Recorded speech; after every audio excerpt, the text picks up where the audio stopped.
전주대학교 학우 여러분 안녕하십니까? 아나운서 성보은입니다. 다들 올 한 해의 무더운 여름을 잘 보내셨나요? 여름의 끝자락에서 여러분께 읽어드릴 책은 SF보다 볼륨 1 얼음입니다. 책에는 얼음이라는 주제로 쓰인 SF 단편 6편이 실려 있습니다. 그중 제가 들려드릴 소설은 구경모 작가의 채빙입니다.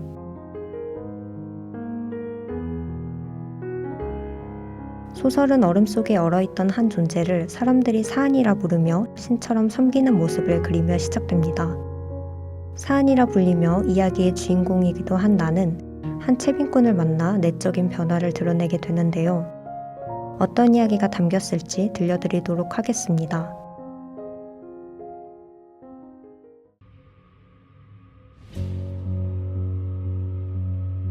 저들이 나를 사안이라 부르며 목 놓아온다.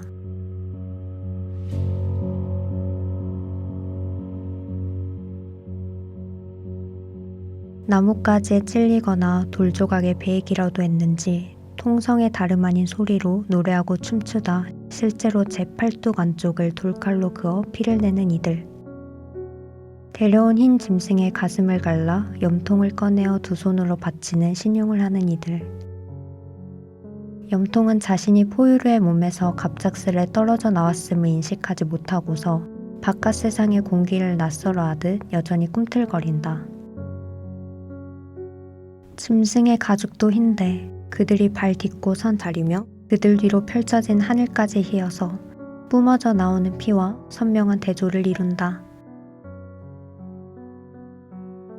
우리 중 제일 가는 자, 사안에게서 어떤 징조가 비치거나 신탁이 내려온다면 그걸 받아들여 해석할 자격이 있다고 추대된 듯 자세나 차림이 남다른 자가 제 손 안에서 펄떡펄떡 뛰는 염통을 높이 들어 보이며 머리를 조아리다가 얼음재단에 그것을 올려놓는다. 그런 다음 제 얼굴은 물론 옆에 선 이들의 얼굴에도 피를 나눠 바르고 울부짖으니 너나 할 것 없이 피눈물을 쏟는 것처럼 보인다.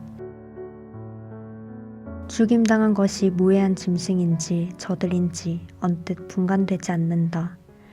그들의 이런 모습은 제 일을 시작하기 전 각자 입속에 넣고 씹은 나뭇잎에 그 이유가 있다고 짐작되나 나는 소리를 내지 못하여 그들에게 물어 확인할 수 없다.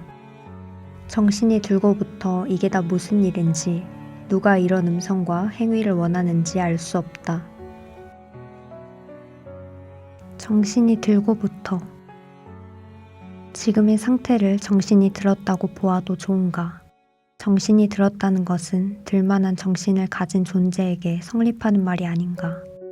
태어나 갓 눈을 뜨고 세상이라는 화폭에 점과 획을 찍고 그어나가야 할 새끼가 아닌 다음에야 내가 누구인지 혹은 무엇인지 여기가 어디이며 나는 어떤 시절과 상황이 그물망에 걸려있는지를 아는 것이 정신의 시작 내지 전부가 아닌가.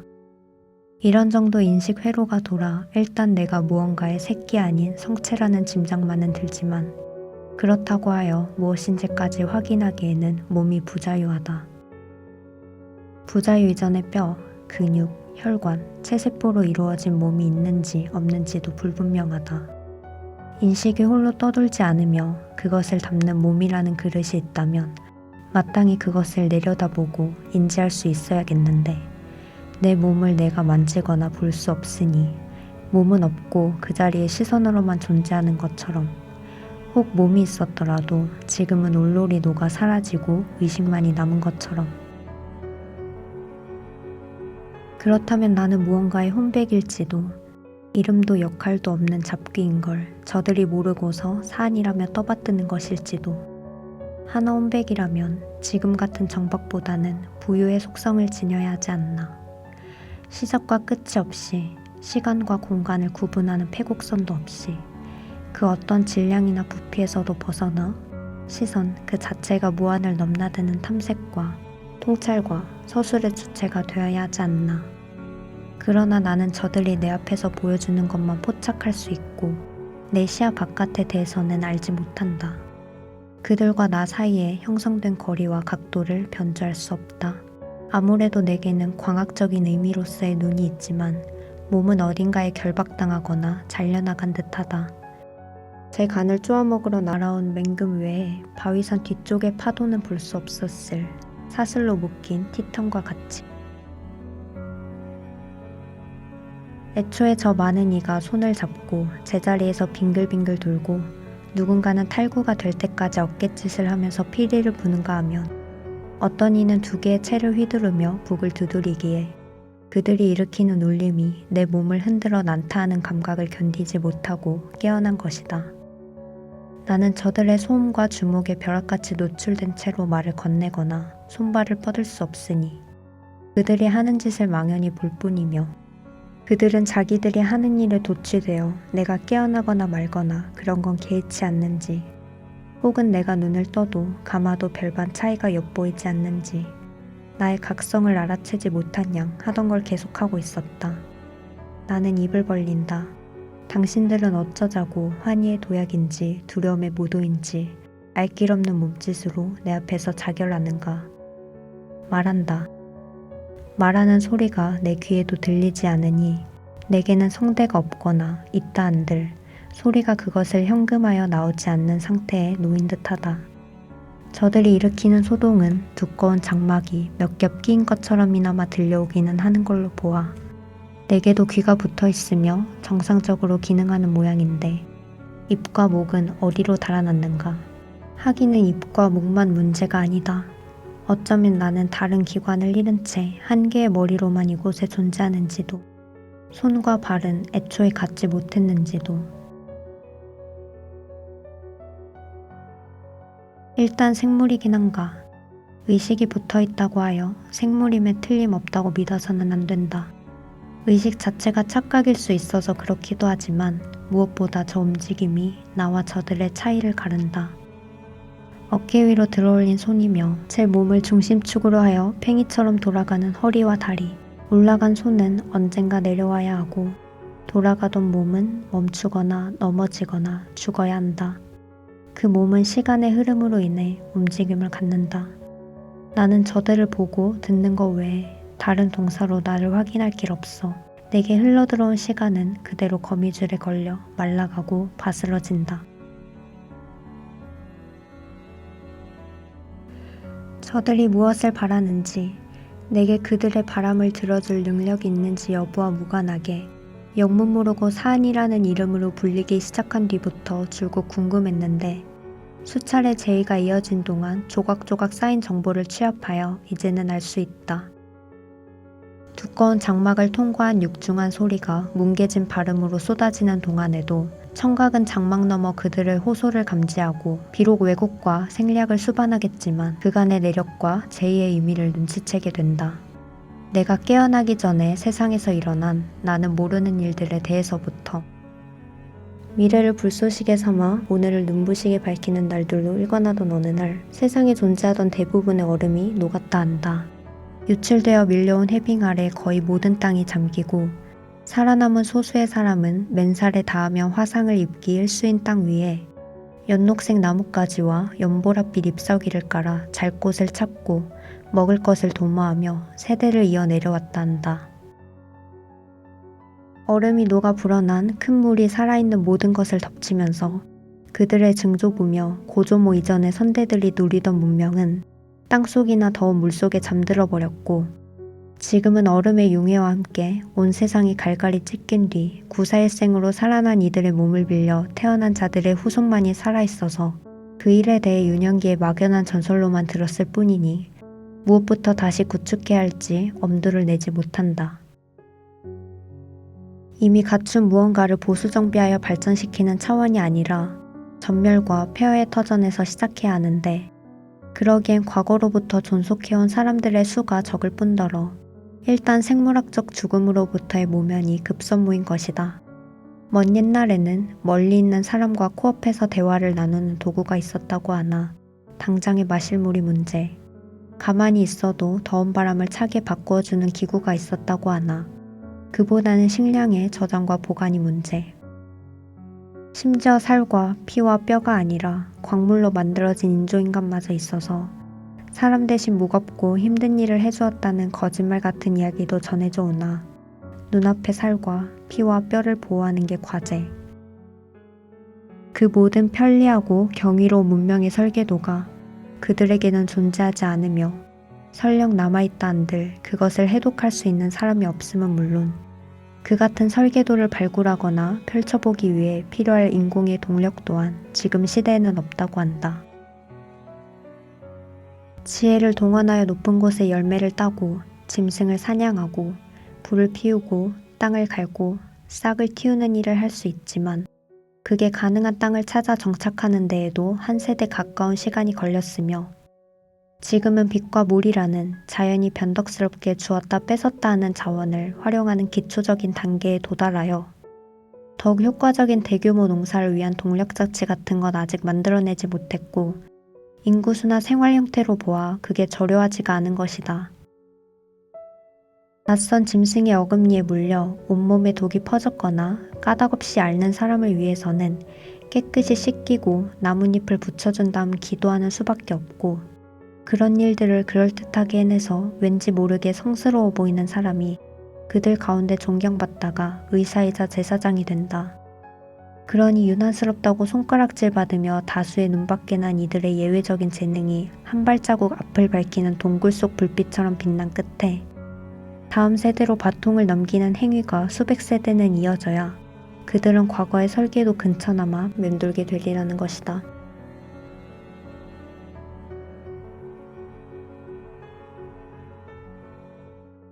그들이 읍소하는 이야기 안에서 건져지는 특정 용어들은 어떤 것은 내 이해 바깥에 존재하기도 하고 어떤 것은 분명 어디선가 들어본 듯 싶지만 그것이 과거의 내 기억인지 전생의 한 갈피인지 가물거리는 데다 내가 기억을 가진 존재는 맞는지도 불분명하다. 현재 나의 고정과 고요 상태로 보아선 세상 여러 곳을 다니며 많은 경험을 쌓아 기억을 형성한 존재는 아닐 텐데 어떻게 자원이니 장치니 그런 말들을 익히 알고 있다는 느낌이 드는 걸까? 정말 그들이 일컫는 대로 내가 사안이기 때문인가? 신은 말이 존재하기 이전의 말 그 자체여서 모든 말이 말해지기 전부터 그 말들을 알고 있음이 당연한 격인가?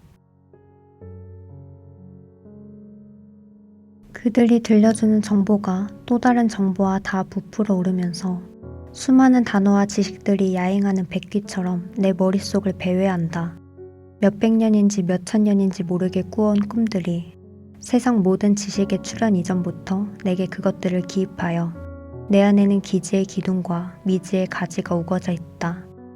나는 수억의 세월이 한꺼번에 압축되고 뒤틀려 특징은커녕 원형조차 잃은 지층의 일부와 같아 모든 것을 아는 동시에 어떤 것도 모른다. 만약 그것이 신의 유일한 특성이라면 나는 저들이 부르는 대로의 존재가 맞을 것이다.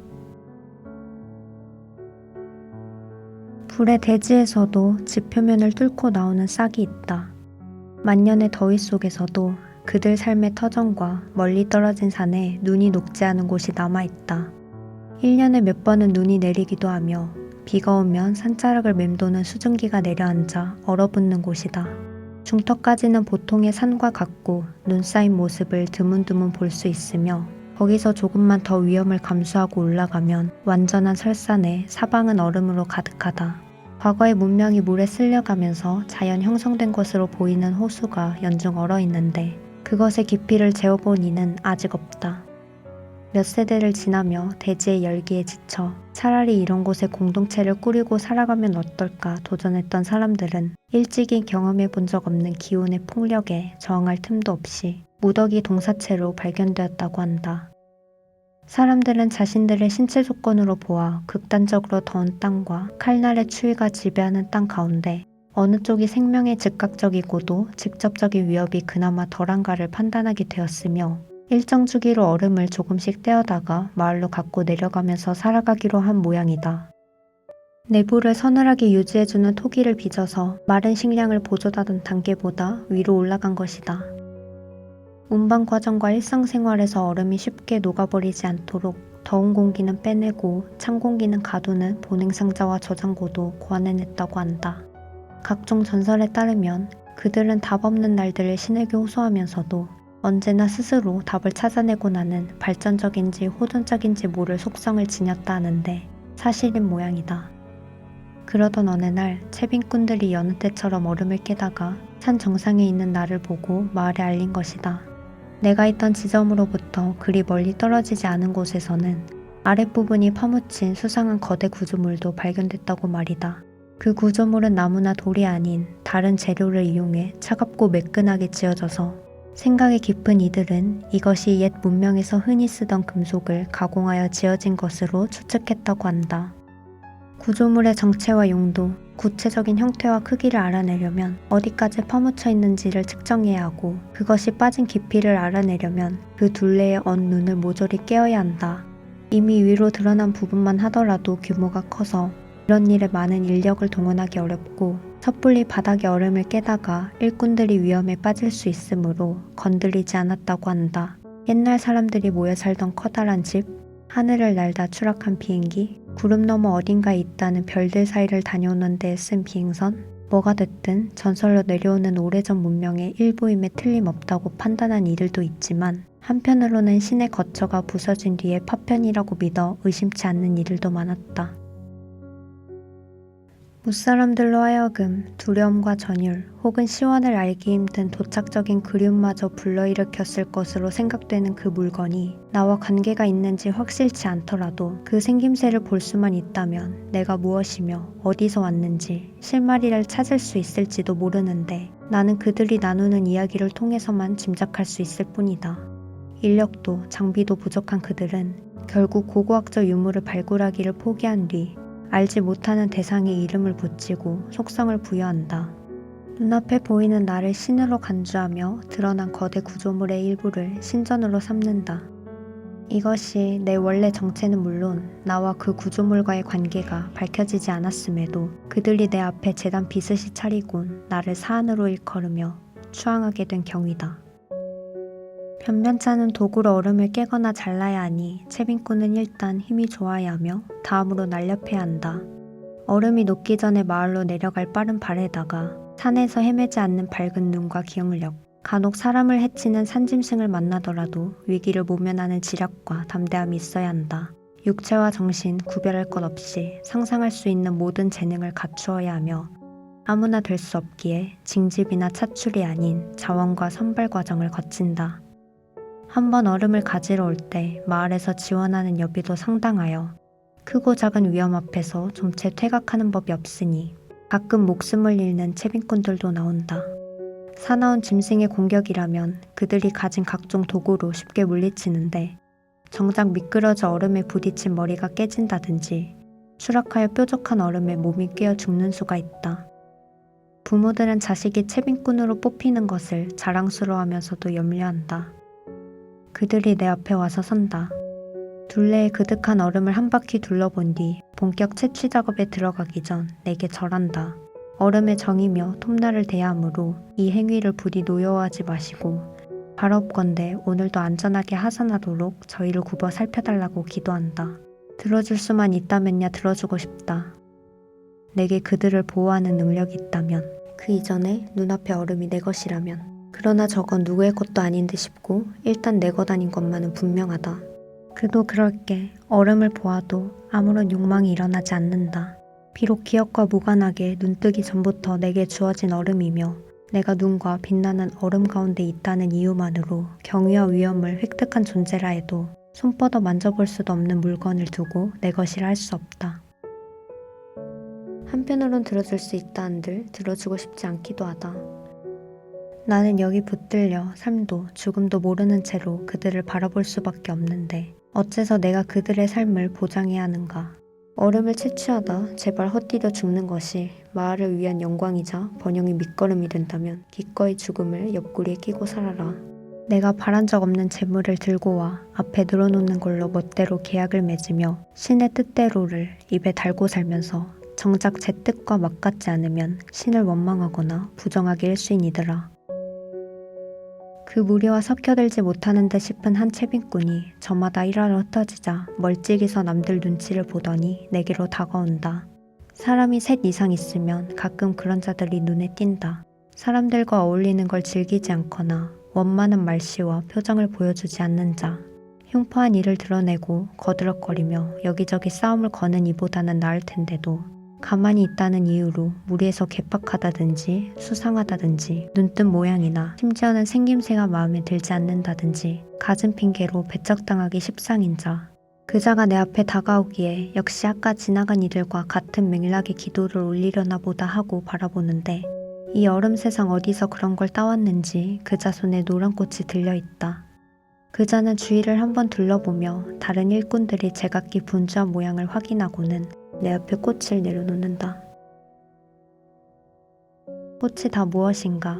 나는 깨어났음에도 깨어나지 못한 바와 다르지 않게 장막 안에 결박되어 향기를 맡을 수 없는데 그 전까지 제의를 집전한다고 몰려온 이들이 가진 열매와 죽은 짐승을 내 앞에 늘어놓던 때는 그것을 맛볼 수 없다는 상심이 든 적 없는데 이상한 일이다. 열매도 짐승도 사람들이 떠나간 뒤 다른 흰 짐승들이 다녀가면서 먹어치웠고 그것들을 보며 나는 아무래도 먹어야 사는 존재는 아님을 짐작했다. 그러면 나는 무슨 존재인가? 먹어야 사는 존재 이전에 살아있기는 한 게 맞는가? 그러나 지금은 그보다는 그자가 내려놓은 꽃의 향기가 궁금하다. 얼음새 꽃이라고 합니다. 그자가 입을 연다. 보살펴달라든지 너그러 여겨달라든지 내가 줄 수 없는 것을 달라며 법석을 떠는 강구의 말이 아니다. 이리로 올라오는 길목에 지천으로 있습니다. 눈 속에 피는 걸 따왔습니다. 북, 나팔, 피리 소리를 요란스레 울리지 않고 목청 높여 부르짖지 않으며 다만 나직하게 노래하듯 말하는데 신기하게도 그 말이 내게 닿는다. 나를 둘러싼 장막 때문에 소리가 깨끗하게 들려오지는 않으나 그자의 표정으로 음성의 질감을 알 수 있다. 요동치지 않는 눈썹과 소리를 내는 데 꼭 필요한 만큼만 작게 벌어진 입술. 그간 제이 때 숱하게 본 귀까지 붉어진 얼굴이며 이마와 목에 솟아 꿈틀거리는 핏대나 세상을 물어뜯을 것처럼 크고 다급하게 벌어진 입들을 생각하면 통곡이니 고함은 지금 경애 이외에 다른 것을 품지 않은 이 고요한 얼굴에 어울리지 않는다. 그자가 조금 망설이는 듯하다 덧붙이는 말 역시 장막을 타고 무거운 진동으로 전해져 온다. 당신을 닮았습니다. 단순한 말과 온순한 표정에서는 어떠한 요구도 전해지지 않는다. 얌전히 얼음을 내놓지 않으면 부숴버리리. 지켜주지 않으면 구워 먹으리. 지금까지 다녀간 이들의 어조에는 대개 그런 뜻이 드러나고는 했다. 경위를 일삼는 척하나 그 본질은 언제라도 호시탐탐 기회를 엿보는 약취였다. 이 자리에 있는 게 나 아니라 설령 그 어떤 신이었단들 그들의 입장은 비슷했을 것이다. 그러나 얼음새 꽃의 그자는 사안의 보호 따위는 필요로 하지 않는 것처럼 나를 다만 우러른다. 어쩌면 먼 미래에서부터 시간을 여행하다 이리로 잘못 떨어지고만 지혜로운 자일지도 모른다. 그 이름을 다 알지 못하여 열거하기 어려운 신들에게 자신의 안전과 여과를 위탁하는 일이 도대체가 말도 되지 않는 것이며 자신이 추구하는 바는 스스로 해결해야 한다는 이치를 깨달은 자의 몸짓과 표정이 그에게 깃들어 있다. 신은 없거나 있더라도 자신들에게 무관심하며 그저 있기만 할 뿐임을 아는 태도가 엿보인다. 그러니 기도 대신 꽃을 건네는 것이다. 꽃도 신만큼이나 아무 까닭도 목적도 없이 피어있는 것이기에. 이윽고 그자는 내 앞에 허리를 한번 숙이더니 멀어져 간다. 천지가 흰 얼음밭에 작고 노란 점이 한 개 찍힌다. 이어서 흩어져 일하는 자들이 무언가를 호명하고 지시하면서 호통을 치는 소리, 얼음을 썰고 깨는 소리가 사위를 울린다. 날이 저물기 전에 그들은 일을 마치고 하산한다. 어둠이 그들의 감각을 희롱하여 목숨을 훔치기 전에 일찌감치 떠나야 하니 아무리 길어도 일은 반나절 만에 마쳐야 한다. 짧은 시간 안에 빠르게 그러면서도 되도록 큰 얼음 덩어리를 확실하게 채취하는 자가 그날의 수훈자다. 작은 얼음이라 하여 영 쓸데없지는 않으나 동일한 조건 하에서는 작은 조각이 녹기 쉬우니 할 수 있는 한 큰 얼음을 등에 지고 내려가서 필요한 만큼 잘라 쓰는 게 좋다고 한다. 저마다의 등에 지는 보냉주머니는 한기를 오래도록 보존하는 환경을 조성하기 위해 저들이 국리 끝에 구워내는 것으로서 주머니 자체의 무게도 만만치 않다고 하며 거기에 얼음의 무게까지 더하면 아무리 더 캐고 싶은 욕심이 들더라도 지체 없이 하산함이 옳다. 고요가 깔리자 문득 얼음새 꽃을 가져다 둔 자가 얼마나 큰 얼음을 캤는지 궁금하다. 그가 무사히 내려갔는지 남들보다 큰 얼음을 갖고 가서 마을의 환영과 신뢰를 받았는지 그리고 다음번 얼음을 캘 때는 언제인지 그 생각이 미치자 눈을 뜬 이래 한 번도 느껴본 적 없던 감각, 뱃속을 잡아 비트는 허기가 솟아난다. 설마 내게 허기를 느낄 만한 배가 머리 아래로 몸통이 붙어있는 건가 싶지만 움직이지 못하니 확인할 길 없다. 그나저나 내 앞에 두고 가면 이 꽃을 나더러 어쩌라는 말인가. 주워다가 코에 대볼 수 없는 꽃을 내려놓은 즉시 그 자리에 동결되어 빙화가 되고 마는 그 한 송이를 내가 다스리지도 충족시켜주지도 못하는 가랑을. 다음번에도 그 다음번에도 그자는 오는 길목에 따왔다는 얼음색 꽃 한 송이를 들고 홀로 내 앞에 선다. 눈 속에 피어난 꽃이라 얼음에 내려놓아도 오래도록 싱그러울 줄 알았건만 당신에게 보이기가 무섭게 이 자리에 얼어붙고 만다며 그는 안타까워하는 표정을 짓는다. 눈과 얼음에 얼마나 견디느냐의 문제가 아니라 뿌리를 잃은 꽃이란 그런 것. 아기가 태에서 빠져나옴과 동시에 죽음으로의 여로를 시작하듯이 줄기에서 떨어져 나오는 순간이 바로 꽃의 죽음이라는 사실을 모르성 싶지 않은데 그는 환상을 그 자리에 영원히 비끄러 메어두고 싶어하는 것처럼 필사에 가까운 빈도로 꽃을 따다 바친다. 그게 기도의 한 방식이라면 여러 소원이 뒤따를 테지만 그는 도무지 무언가를 들어달라고 비는 법이 없으며 청을 올리는 대신 꽃을 바치는 행위가 모종의 비의 내지 은밀한 특권이나 되는 듯 그것을 지속한다. 그러면서도 그 역시 제한된 시간 안에 얼음을 깨는 일이 바빠 내 앞에서 오래도록 서성이는 일은 없고 말도 길게 하지 않는데 보통 이런 것들이다. 오늘은 꽃향기가 조금 더 진합니다. 여느 때보다 더 많이 피어 있었습니다. 살아있는 것들이 점점 늘어난다는 뜻 같아서 좋습니다. 어쨌든 우리는 죽음과 불모로부터 시작한 사람들이니까요. 해가 조금씩 길어집니다. 당신 곁에 머물 시간이 좀 더 있겠습니다. 그의 입에서 나오는 말이 조금씩 늘기는 하지만 목소리의 크기는 여전히 침묵을 간신히 면한 정도로 혹시나 동면 중인 작은 짐승들을 깨울까 조심하는 것처럼 들린다. 그런 목소리를 유지한 채 때로는 그들이 사는 마을의 저간 사정을 보고 비슷이 하기도 한다. 땅속에 묻힌 예전 문명이 일부 발견됐습니다. 종이에 적힌 글인데 심하게 훼손되어 그 시대의 글자를 일부 안다 하는 사람들도 읽어내기가 어렵습니다. 더 깊이 파 내려갈 장비를 만든다면 또 다른 물건들을 찾을 수 있을지도 모릅니다. 조만간 마을에 공동으로 쓰는 커다란 창고를 세우게 됐습니다. 우리가 얼음을 갖고 내려갈 적에 쓰는 보냉 주머니와 상자를 더 큰 규모로 확장하여 만든다는 느낌입니다. 식량 보관 기간이 늘어나면 사람들의 생활도 개선되고 마을에 활기가 생길 겁니다. 그리고 때로는 이렇게도 말한다. 어떤 자들은 사박스레 뜬 당신의 눈매가 혹독한 추위를 관장하는데 지극히 어울린다고 합니다. 하나 저는 그리 생각지 않습니다. 당신의 눈은 꼭 이쪽을 바라보고 있는 것 같습니다. 당신에게 숨이 붙어 있어서 우리가 하는 일을 다 보는 것 같습니다. 또한 이렇게도 말한다. 그렇다면 당신이 그 안에서 춥지 않을까 걱정됩니다. 그는 자기 안의 독백과 추론을 내 앞에서 반복하다가 내게 닿기라도 하고 싶은 양. 그러나 나를 둘러싼 장막으로 인해 닿지 않을 것임을 익히 안다는 태도로 손을 들어 올린다. 그가 한 말이 내 얼어붙은 뇌수 복판에서 출렁인다.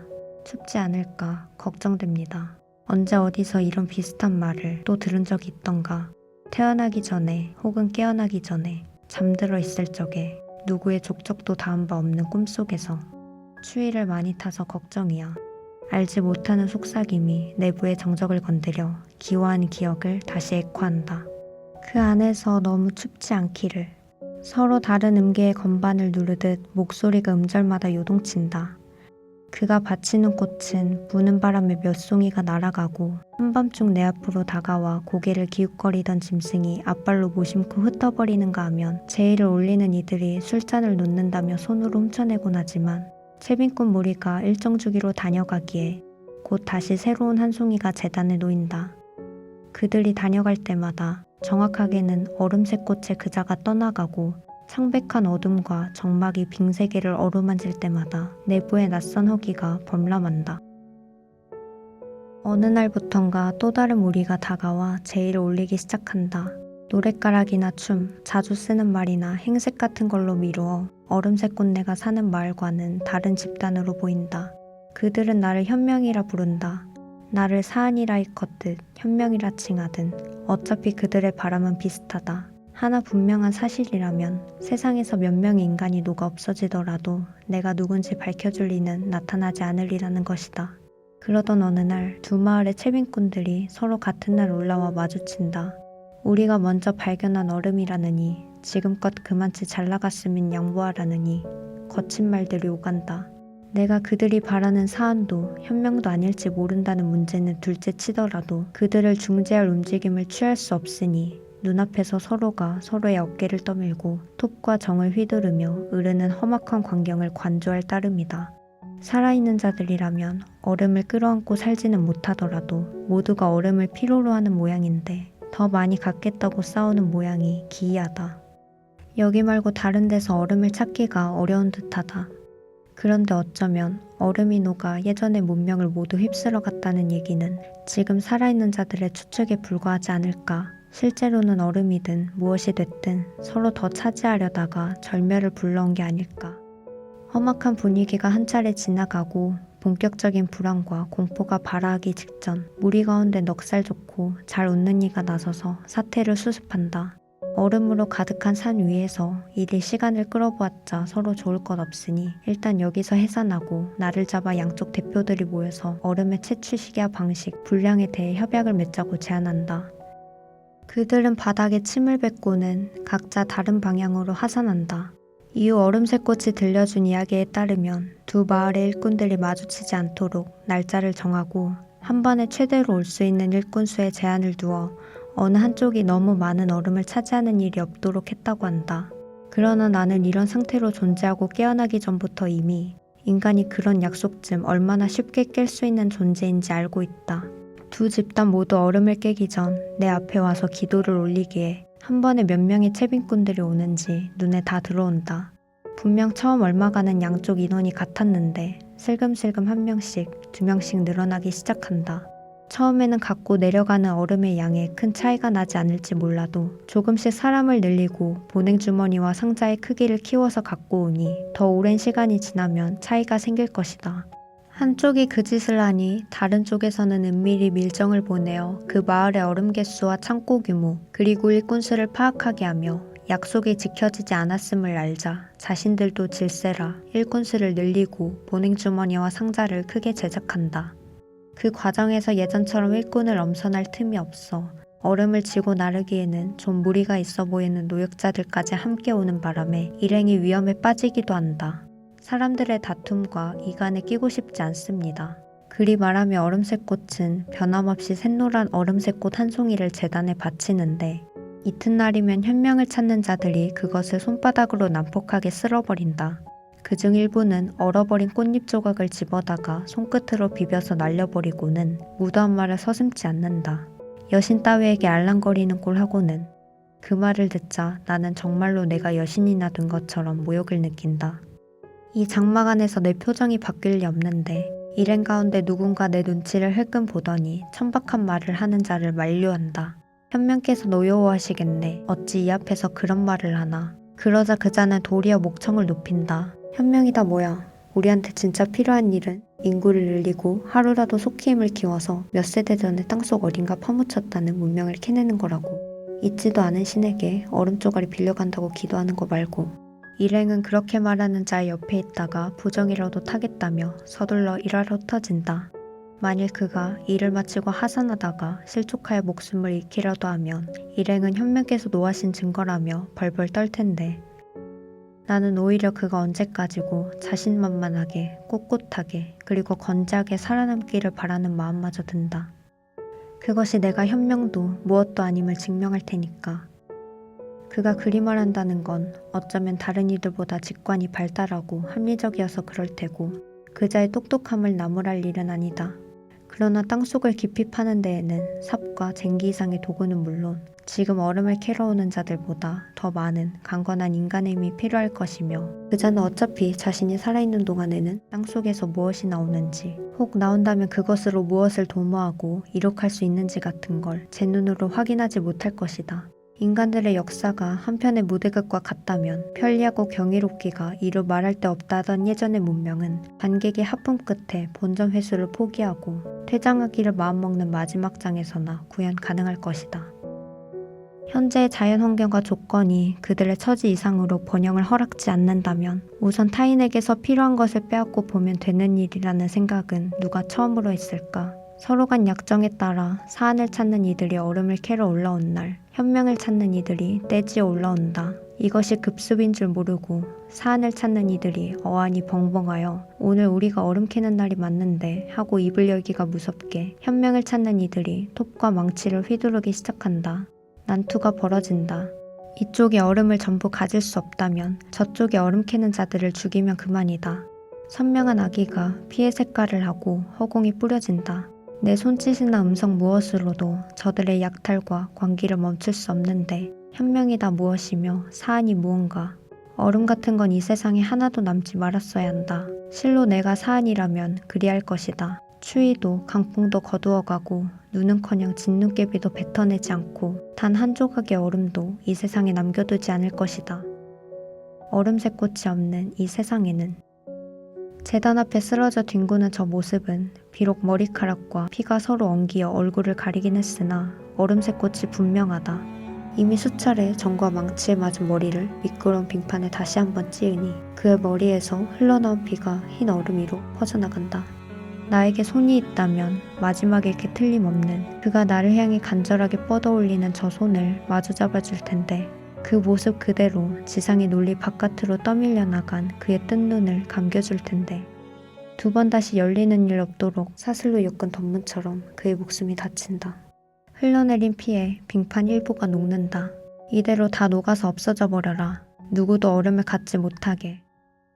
눈가는 뜨거워지지만 그래 보았자 내게 꽃 한 송이를 봉헌해온 자를 위해 눈물 흘리지도 못하는 눈이다. 사방에서 절명과 파회의 비명이 들려온 지 얼마나 오랜 시간이 흘렀을까. 하늘이 제 어둑한 옷자락을 펼칠 때쯤 승부가 났는지 현명을 찾는 무리가 내 앞으로 다가온다.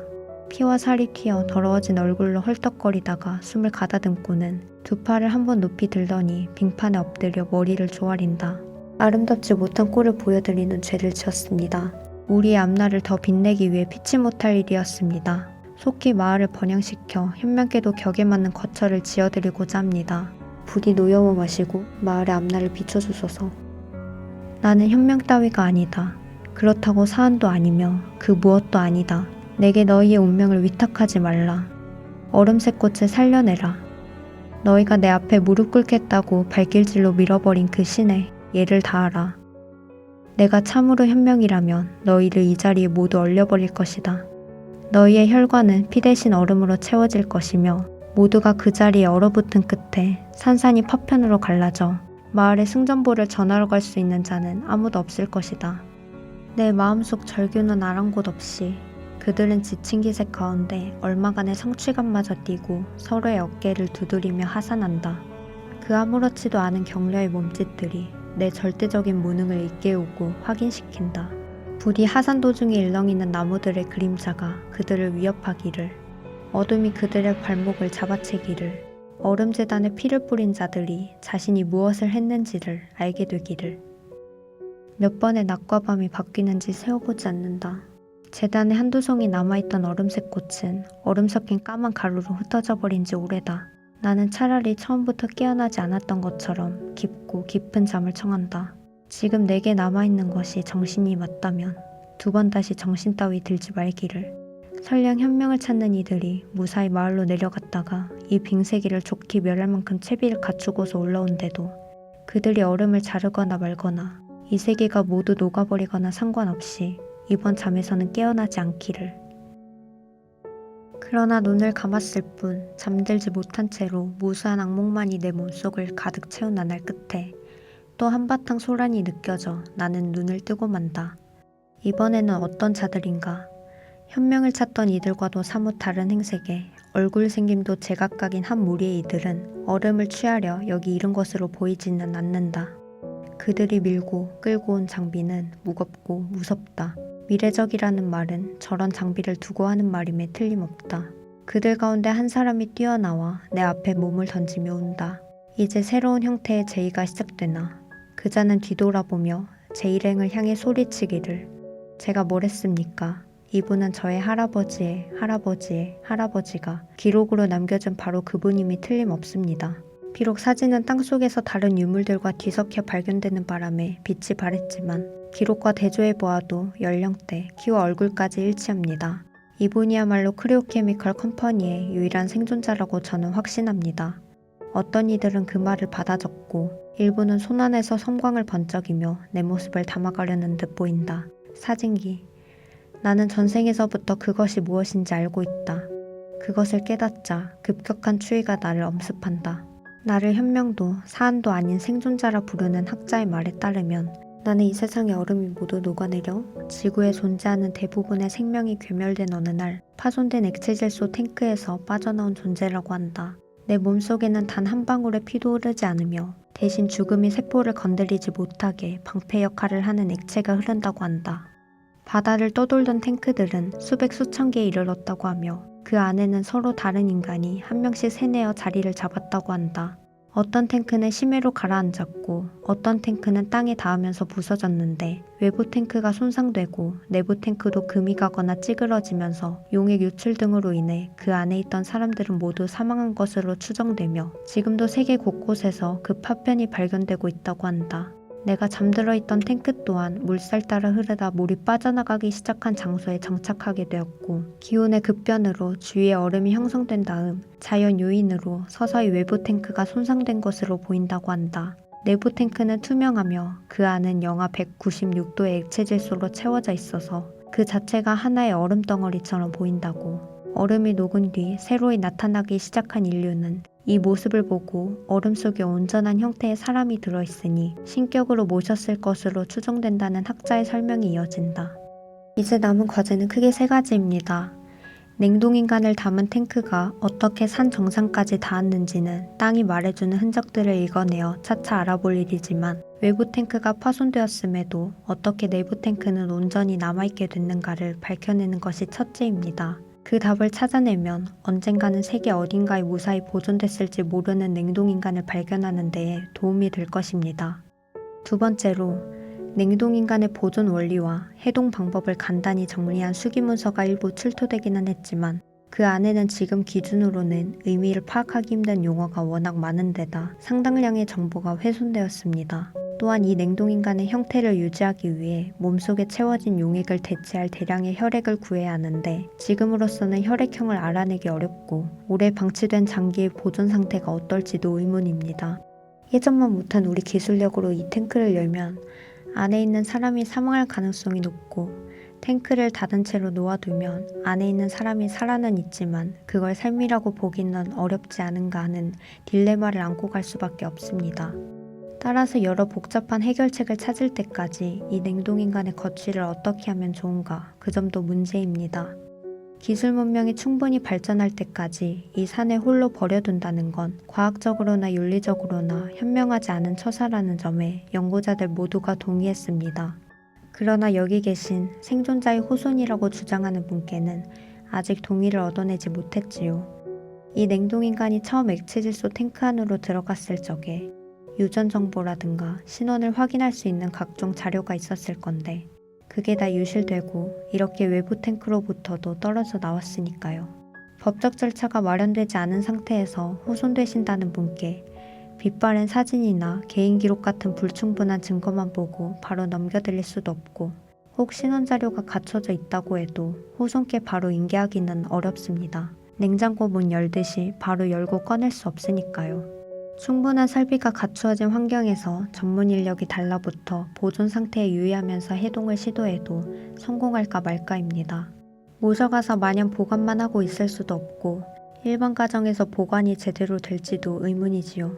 이 점은 우리가 돌아가서 논의해 보아야 할 사항입니다. 마지막으로 이 탱크 안의 여성을 무사히 살려냈다고 가정할 때 그녀가 정말 인간이라는 데에 동의할 수 있을지에 대해서도 논의가 필요합니다.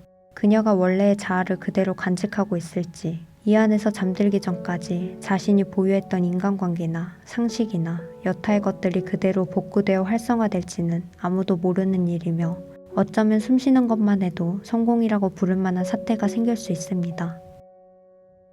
북을침이 울부짖던 때가 차라리 낫지 않았을까 싶을 만큼 학자와 그 주변 인간들은 내가 거의 이해할 수 없는 말로 소리 높여 떠든다. 무엇이 됐든 간에 저들은 내가 사안도 현명도 아닌 단지 먼 과거의 어느 날 의료적인 문제로 얼려놓은 인간이라고 말한다.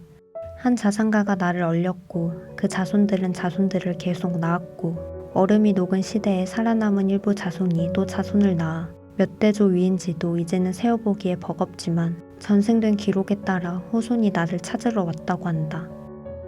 얼음산 한가운데서 내 의사와 무관하게 퍼부어지는 여러 인사의 발표를 듣는 동안 오래도록 나를 괴롭힌 무작위의 상념들이 들끓는 바람에 나는 혈액을 공급받지 못한 채로도 이 액체질소라는 것 안에서 터져나갈 듯하다. 당신이 그 안에서 너무 춥지 않기를. 언젠가 이 세계가 그때까지도 무사하다면 당신 아이들과 만날 행운을 누리기를. 나는 이제 그것이 어떤 기억이며 누구의 목소리인지 어렴풋하게나마 알 것 같다. 학자는 크게 세 가지의 문제가 있다고 말하나 아직 그가 알지 못하는 이 투명한 장막 바깥에서 왁자하게 떠드는 누구도 미처 눈치채지 못한 가장 큰 문제가 남아있다.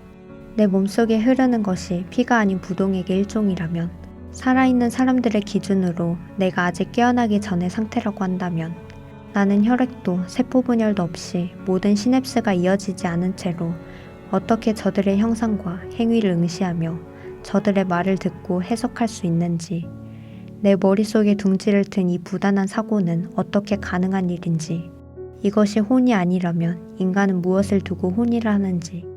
그러니 가까이 다가와 나를 자세히 들여다보라.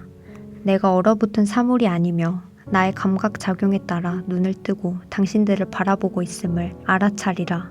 그리고 사안도 현명도 아닌 이것을 망설임 없이 폐기하기를. 혹여 당신들의 후속 연구에 도움이 되리라는 기대감만으로 나를 이 진절머리 나는 세상에 붙들어 놓지 말기를. 공허한 단어와 무용한 진실들로부터 나를 해방시켜 주기를. 나도 알지 못하고 내가 바란 적 없는 새로운 자격을 내게 부여하고 존재 의미를 재편성한 일행 가운데 한 사람이 문득 조심스레 입을 연다. 이분의 오랜 잠을 깨웠으니 우리 소란을 자중하고 기도라도 올리는 게 어때요? 떨떠름한 표정을 띠는 이가 없지 않으나 일행은 대체로 흔쾌히 고개를 끄덕인다. 지금의 기도는 그들에게 있어서 기복이나 신앙의 의미가 아니라 묵념의 일종, 정지된 생명에 대한 예의 같은 것이다. 그들은 행복도 믿음도 필요치 않은 세상을 살아가는 사람들이다. 이 세상에 한 조각의 믿음도 더는 존재하지 않는다는 사실만을 유일한 믿음으로 간직한 세대다. 그때 기도를 제안한 이가 문득 생각났다는 듯이 품에서 작은 새장 모양의 유리관 같은 것을 하나 꺼내 재단에 올려놓는다. 아무래도 이 얼음천지에 어울리기로는 이 꽃만한 게 없더군요.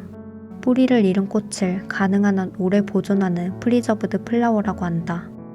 샛노란 얼음색 꽃이 유리관 내부를 등불처럼 밝힌다. 부를 수 없는 노래를 부르고 흘릴 수 없는 눈물을 흘리고 숨길 수 없는 마음을 안고서 수십만의 낮과 밤을 지나는 동안 이제는 언제 일었는지도 알지 못하는 얼음색 꽃이 다시 내게로 온 것이다.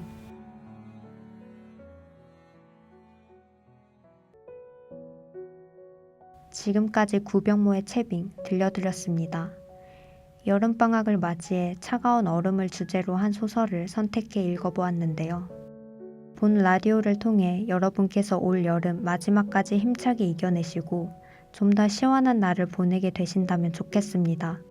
듣고 계시는 여러분 모두 여름의 유종의 미를 거두시길 바라며 여름의 시원한 문장 마치겠습니다.